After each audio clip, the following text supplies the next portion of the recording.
పంజాగుట్టలోని Tanishq jewellery షాప్లో భారీ చోరీ జరిగింది.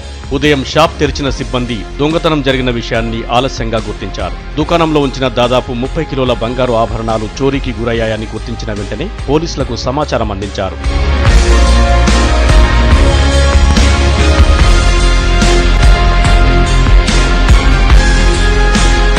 దుండగులు దుకాణం వెనుక వైపు గోడకు కన్నం వేసి చోరీకి పాల్పడ్డారు. సేఫ్ లాకర్ను పగలగొట్టి 18 కిలోల బంగారు నగలతో పాటు 12 కిలోల స్టోన్స్ ఎత్తుకెళ్లారు. పక్కా ప్లాన్తో దోపిడీ చేశారు దుండగులు.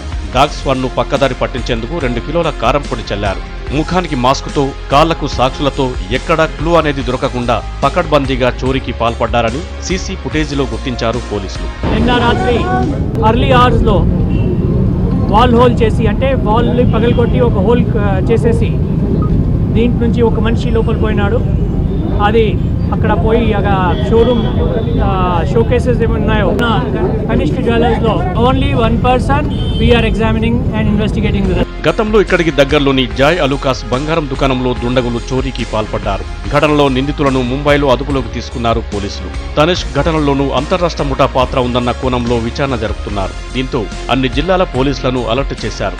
గోడకు కన్నం ఉండటాన్ని పరిశీలించిన పోలీసులు తెలిసిన వారి పని అయి ఉంటుందనే కోణంలోనూ కేసును విచారిస్తున్నారు.